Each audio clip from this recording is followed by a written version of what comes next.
Religion presents a bewildering maze of perspectives. Some people prefer to avoid it entirely, but is that even possible? If you choose to be non-religious, aren't you making a fundamentally religious assertion?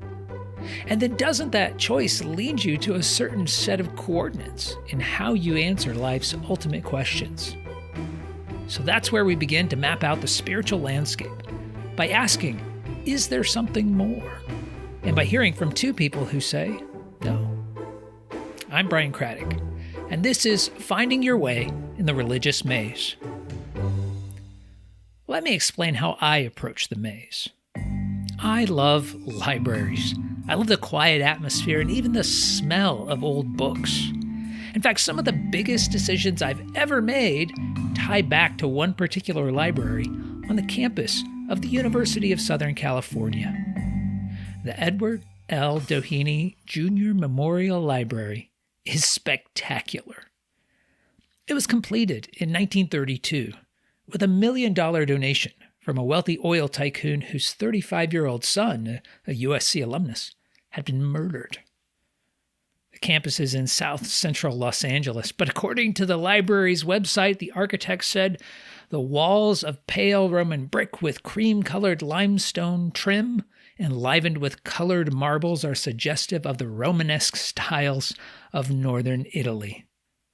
The main floor reading room has lofty, ornate ceilings and soaring arched windows, gleaming marble floors in brown and tan checkerboard. The building is a shrine to education and learning. As a new freshman engineering student on campus, I could not resist it. But the books I wanted to read were not in the beautiful reading room.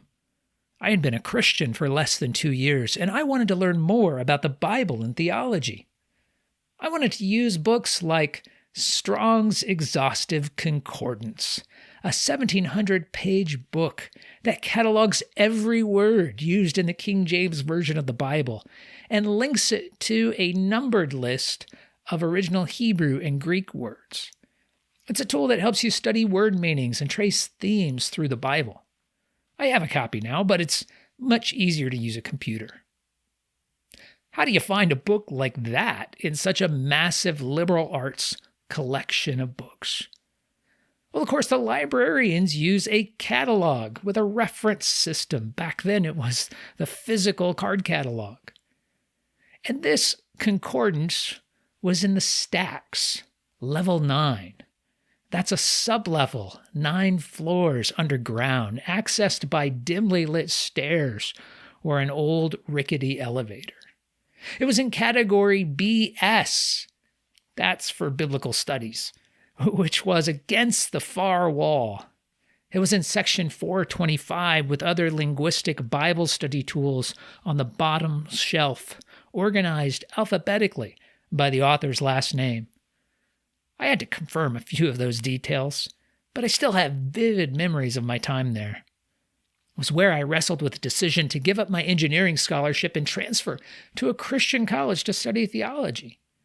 It was also the end of a scavenger hunt I prepared to impress a certain young woman. I wrote her a song and hid it in BS 425.S8. Who would ever use a musty, exhaustive concordance in sub-level 9 as a tool of romance? Thankfully, she's still married to me. My point is that you need a reference system to find your way in the religious maze. It should clarify where there are similarities and where there are substantial differences. It should help us discern what issues are most significant and why they matter for everyday life. So in this 12-episode season of my podcast, I will share my system. I will use 6 key questions to map the spiritual landscape. Of course, I'm not an impartial observer. These questions flow from my frame of reference as an evangelical Christian. But before we're through, I'll explain what I mean by that. I begin with the broad distinctions between world religions and work inward through the disagreements throughout history that prompted the various divisions and denominations within Christianity, ending up at my own theological coordinates. But to keep the journey accurate and personal, I've interviewed local people from other standpoints so that you can hear their views in their own words. The first question in my reference system is, does God exist? So this is the top filter for sorting religious viewpoints. It's like asking, on what level is the book located? Or on which continent does a person live? It may seem like an academic issue, but we'll see that it has practical implications for how you approach life.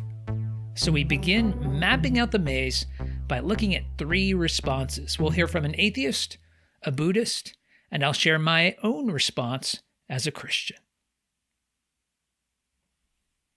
One Sunday morning a month, a group of volunteers gather near the railroad tracks in downtown Kalamazoo. They hand out food, drinks, toiletries, and clothing. But rather than doing it in the name of a religious organization, they call themselves Atheists Helping the Homeless. This nonprofit has several chapters in various cities across the country, and I met with Keith Gasper, who started the effort here in my town, Kalamazoo. When I asked him about the group's name, he explained. We had talked about not using the word atheist in the title, but then we thought, every church does because they're also promoting something. So we thought it would be a good opportunity to show that atheists aren't bad. And, that, if you were to Google what percentage of the population is atheist or agnostic skeptic, you're looking at 15 to 30%. Now that's a pretty wide range because a lot of people just don't say it. A lot of people just keep their mouth shut because you will get blackballed for it. So we thought it would be important to put the name in there so that we could just show, hey, we're just like everybody else.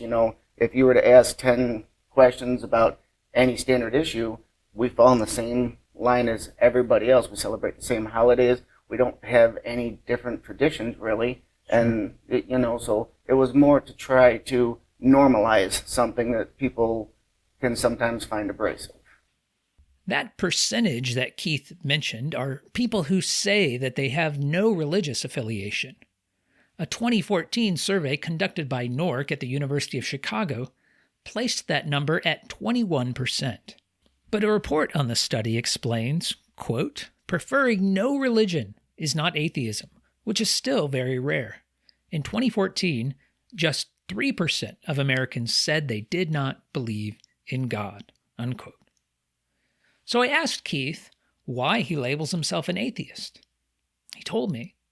There are militant atheists who think there's no way there could be a God, where in general, I think the average atheist would fall more on an agnostic plane, to where we just want to see evidence. And, out of all the 6,000 gods that have been worshipped, we just want to see more that would make us say that, yes, we can confirm, or at least have reason to confirm, that this is the one. So I'm more agnostic than anything else. Because the thought of a higher power, there's no way that's not an option. Aliens putting us here, there's no way that's not an option.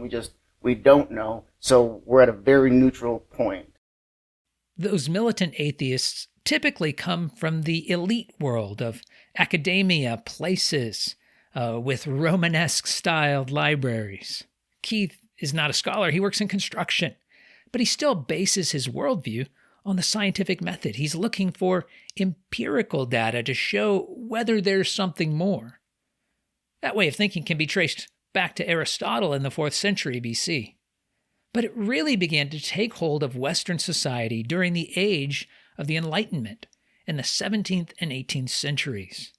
It led many to believe in philosophical materialism, the conclusion that life is nothing more than physical matter, the stuff that we can observe and measure. Of course, there have always been what we might call practical atheists, people who live as if God does not exist, regardless of what they claim to believe. So if you think there's nothing more beyond the material world, why bother helping others? When I asked Keith about the basis for his morality, he told me, I think you're going to find this with every religion and every belief. The easiest answer is do unto others as you'd want done to yourself. I don't want you to punch me in the face right now, which I can only assume that's reciprocating. So I think the big difference is when we're doing something like this, we believe that there is no afterlife, so this is our one chance to experience something. So even if somebody who is homeless, maybe they got into drugs, maybe they beat the heck out of their wife and got kicked to the streets after they got out of jail, even if they screwed up royally to get there, this is their one chance to experience something. So even if us helping can change one experience, one moment in one day and make that better, we just improved their life that much more. Keith thinks that morality is just common sense. But like any charity, his organization struggles to find enough volunteers and financial support.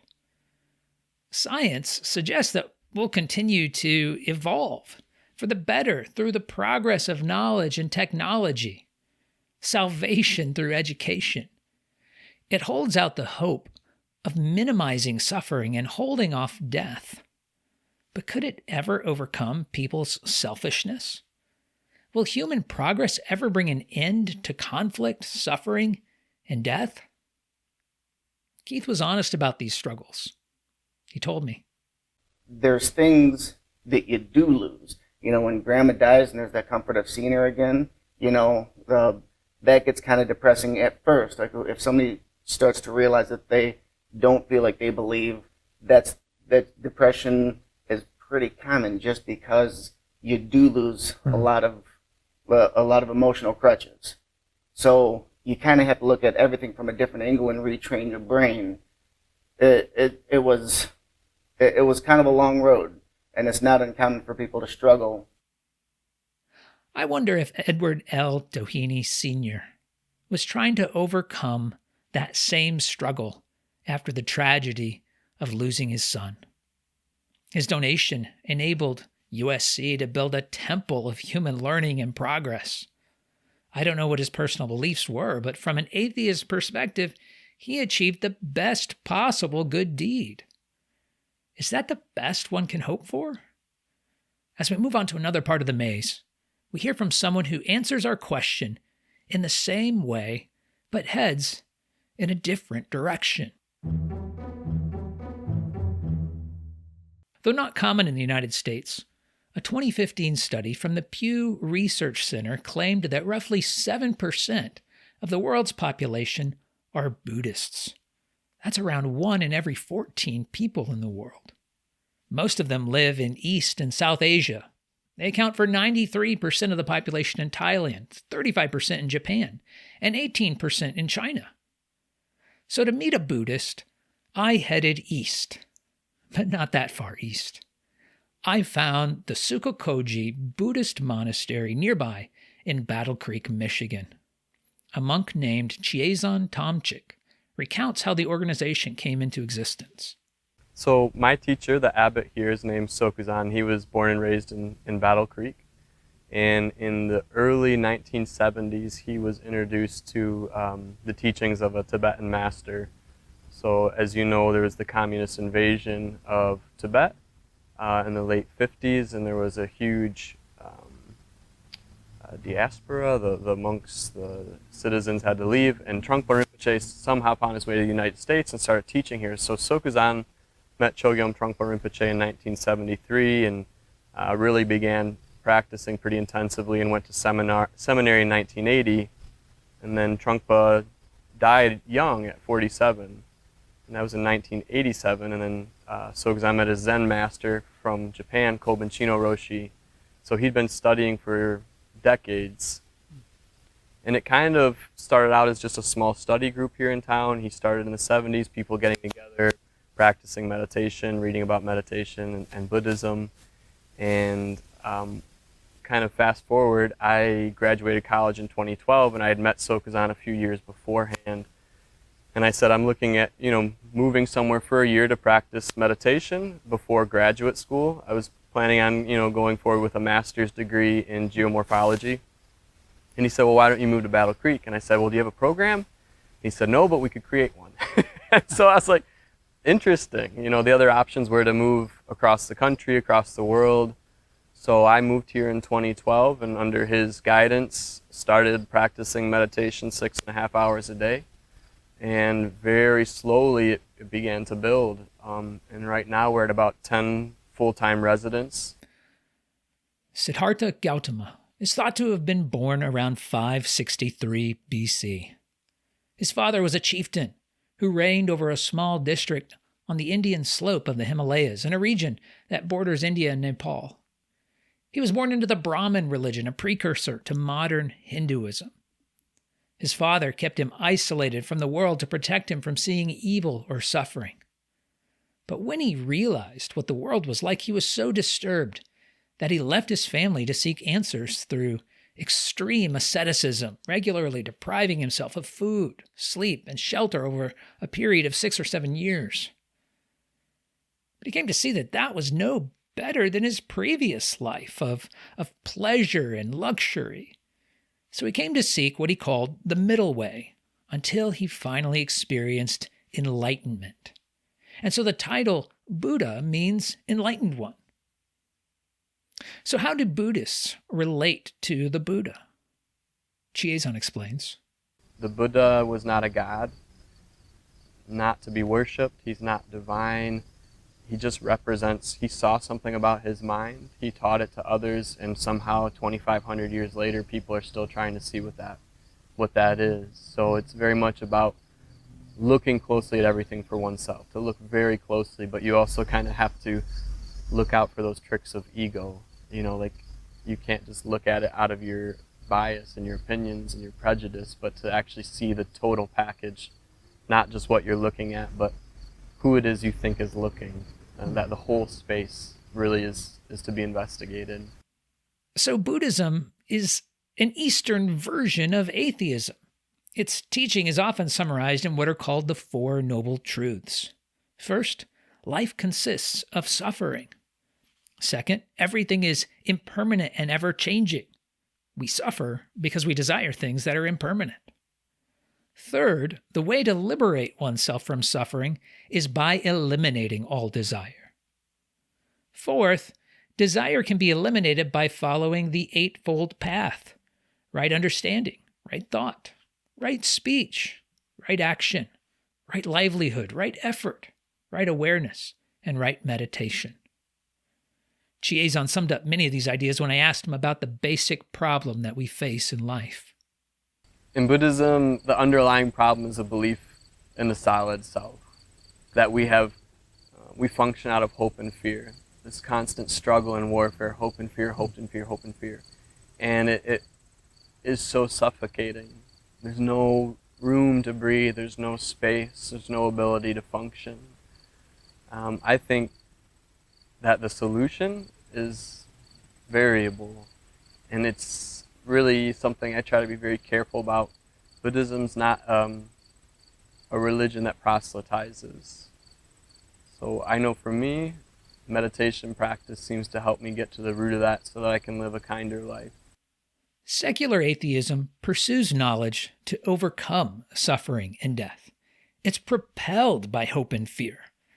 But Buddhism is all about letting go, giving up desire to passively accept suffering and death. Chiezan told me this. It seems that when that transition comes, when it's time for this body-mind to go back into the elements, it seems like if you can be very clear about what you're looking at, that transition can be a lot more smooth. It seems a lot of times there's so much fear around death that the moment of death is very chaotic for some people, and perhaps with a little more what we would call mind training, that there might be some ability to see what's happening. There are different branches of Buddhism with views that differ from those of Chiezan. Some believe that people are reincarnated until they achieve enlightenment. We'll talk more about that concept next time as I speak with a Hindu. But by way of contrast now, let me explain where I stand in the maze compared to the worldviews of secular atheism or Buddhism. The Christian worldview can be summed up by the story of 3 trees. The first is the tree of the knowledge of good and evil. The book of Genesis begins the Old Testament by saying that God created the heavens and the earth. It doesn't present any arguments, it just makes an assertion. It also says that he created the first man and woman and placed them in a fruitful garden where they could live forever. Genesis 2:16-17 says, "And the Lord God commanded the man, saying, You may surely eat of every tree of the garden, but of the tree of the knowledge of good and evil you shall not eat, for in the day that you eat of it, you shall surely die." God gave them responsibility with negative consequences if they ignored his command. But the next chapter tells us that they were tempted by a serpent. Other passages elsewhere in the Bible identify a rebellious angel named Satan as the one speaking through the serpent. He convinced the woman to see God as an opponent who was keeping them from their full potential. Genesis 3, verses 4-6 says, "But the serpent said to the woman, You will not surely die, for God knows that when you eat of it, your eyes will be opened, and you will be like God, knowing good and evil." So when the woman saw that the tree was good for food, and that it was a delight to the eyes, and that the tree was to be desired to make one wise, she took of its fruit and ate. And she also gave some to her husband, who was with her, and he ate. So in a sense, they became practical atheists in that moment. They made their decision based solely upon the empirical knowledge that they were able to gather. They disregarded God's commands and followed their desires. And the rest of the chapter tells us of the consequences. They experienced shame, guilt, and conflict. When God confronted them, they tried to shift the blame, the man to the woman and the woman to the serpent. God didn't strike them down in that moment, but the processes of sickness and death began, and they were passed on to all of their descendants. That first sin created a lasting division between humanity and God. So our primary conflict is not just external with the world around us, as the atheist says. It's not just internal, like the Buddhist says. We are at conflict with God himself. He doesn't appear to us as he did to Adam and Eve in the garden. Nevertheless, in his New Testament letter to the Romans, the Apostle Paul argues that the physical world still points us to the existence and character of God. In Romans 1, verse 20, he says, "For his invisible attributes, namely his eternal power and divine nature, have been clearly perceived ever since the creation of the world in the things that have been made, so they are without excuse." Then Paul adds in verse 15 of chapter 2 that we also have the work of God's law written in our hearts, informing our consciences. We should seek him, but we don't.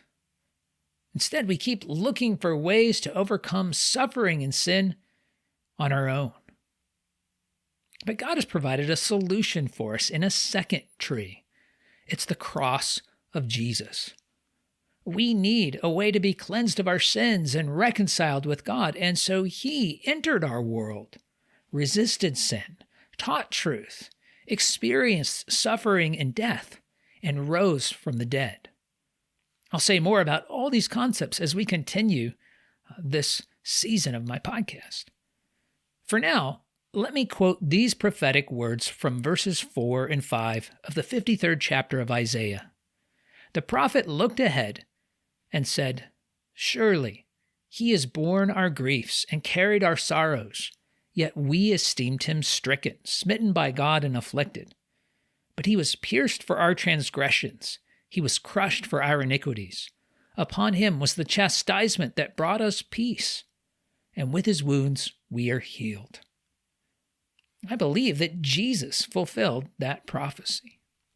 He opened the way for us to draw near to God. But that does not mean that life is free from suffering yet. We can pray to God through Jesus and trust that he is somehow working through the good and even the bad experiences of our lives. But the story ends with a third tree. That's the tree of life. The tree of life was part of the Garden of Eden, but when Adam and Eve sinned, human beings lost access to it. At the end of the New Testament, however, the last 2 chapters in the book of Revelation speak of a new heaven and earth, where that access is restored.